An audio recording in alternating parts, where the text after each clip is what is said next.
Hi friends, எல்லோரும் எப்படி இருக்கீங்க? நல்லா இருக்கிறீங்களா? இன்றைக்கி நம்மளுக்கு சீம்பால் கிடச்சிருக்கு. இந்த சீம்பாலில் நம்ம எப்படி பால் கடும்பு செய்ய போகிறோன்றத பார்க்கலாம். இந்த பாலுக்கு தேவையான அளவுக்கு வெல்லம் நம்ம போட்டு நல்லா கரைச்சிட்டு 2 ஏலக்காவும் நம்ம அதில் தட்டி போட்டு வேறு ஒரு பாத்திரத்தில் நம்ம மாற்றி எடுத்துக்கலாம். இப்போ இட்லி குண்டானில் தண்ணி ஊற்றி நம்ம இட்லி வேக வைக்கிற மாதிரியே இதையும் நம்ம என்ன பண்ணலாம், இந்த குண்டானை எடுத்து உள்ளே வச்சு நல்லா வேக வைக்க போகிறோம். ஆனால் தண்ணி கொதிக்கும் போது இந்த தண்ணி அந்த அந்த பாலில் கலந்துக்கூடாது. அந்தளவுக்கு நல்லா பெரிய குண்டானை எடுத்து வச்சு ஒரு மூடியை போட்டு 20 நிமிஷம் நம்ம வேக வைக்க போகிறோம். 20 நிமிஷத்துக்கு கழித்து நம்ம இதை எடுத்து பார்த்தோம்னா நம்மளுக்கு சுவையான பால் கடும்பு நம்மளுக்கு கிடச்சிச்சு.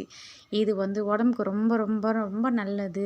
குழந்தைங்களுக்கு நோய் எதிர்ப்பு சக்தியும் கூட. அதனால் இந்த பால் கிடச்சிச்சின்னா கண்டிப்பாக நீங்கள் ட்ரை பண்ணி பாருங்கள். நல்லாவும் இருக்கும், ஹெல்த்தியாகவும் இருக்கும். இந்த வீடியோ உங்களுக்கு பிடிச்சிருந்துச்சின்னா லைக் பண்ணுங்கள். மறக்காமல் உங்கள் ஃபேமிலி அண்ட் ஃப்ரெண்ட்ஸுக்கு ஷேர் பண்ணுங்கள். எனக்கு சப்போர்ட் பண்ணுங்கள். இயற்கையை சார்ந்து வாழ்வோம். தேங்க்யூ.